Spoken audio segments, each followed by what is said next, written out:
What exactly is hydraulic fracturing? According to the Environmental Protection Agency, hydraulic fracturing, also known as fracking, I'm sorry, this looked better on paper. Anyway, the EPA says that fracking is a well stimulation process used to maximize the extraction of underground resources. Fracking involves the injection of highly pressurized fluid, typically water and a few additives, into a drilled well. The pressure of the fluid is stronger than the rock and will open or enlarge fractures in the rock. As these fractures are opened, a small particulate, such as sand or ceramic beads, is pumped into the cracks to hold them open. Following the fracturing, the fracking fluid is drawn out of the well, allowing the resource being targeted to seep out of the fractures and into the well, where it will then be drawn to the surface. The process of fracking was invented by Floyd Ferris and Joseph B. Clark of the Staniland Oil and Gas Corporation. The process was patented in 1949. Now, fracking seems like it'd be a very practical method of extracting resources from the ground, and it is. However, it's extremely environmentally destructive. This is a time-lapse of the drilling and fracking of a typical well in the heart of Texas. Straight away, one can see just how large an area this operation takes up. According to the Department of Energy and Climate Change in the United Kingdom, the average well takes up about 3 hectares, which is about 35,000 square yards. In the US alone, there are more than 2 million wells that have been fracked. This equates to 70 billion square yards, or about 22,500 square miles, about the size of West Virginia. Then comes the drilling. Each well is drilled anywhere from 5,000 to 10,000 feet deep, but it doesn't stop there. The drill head turns 90 degrees and drills laterally anywhere from 1,500 to 5,000 feet further. This part of the video shows the setup and use of a drill rig, which will excavate the wells that will be hydraulically fractured. Once drilling is complete, the rig will be dismantled and moved off-site to make room for the equipment required for fracking.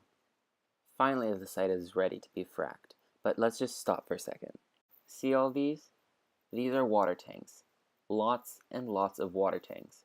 According to the U.S. Department of Energy, the average well requires 2 to 4 million gallons of water, with larger projects using up to 5 million gallons per well. 5 million gallons is a lot. That's equivalent to 8 Olympic-sized swimming pools. Once the wells have been fractured, they are capped off and the extraction begins. The extraction period typically lasts anywhere from 20 to 40 years. Most wells will be refractured during this period, in which even more water will be used, bringing the total up to 3 to 8 million gallons per well.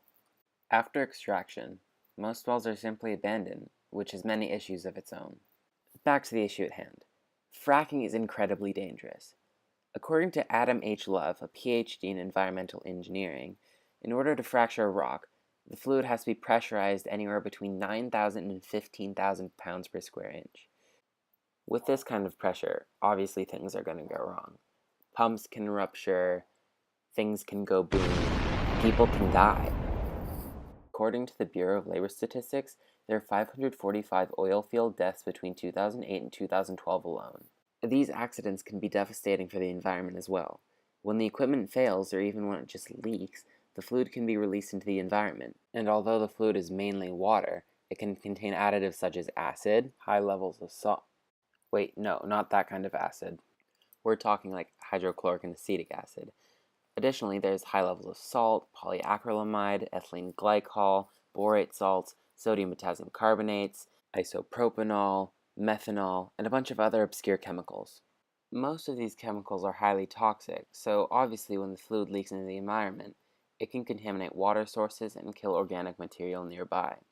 For example, in April of 2015, a head component of a wellhead failed and spilled 42,800 gallons of fracking fluid into the streets of Arlington, Texas. Allegedly, the same fracking site spilled 1,500 gallons of fluid into the streets the month prior. Additionally, fracking has been known to cause seismic activity. Although the activity is minimal, it is known to have caused property damage and personal injury. Fracking is also known to have caused reactivation of dormant fault lines. Finally, fracking is a major source of pollution.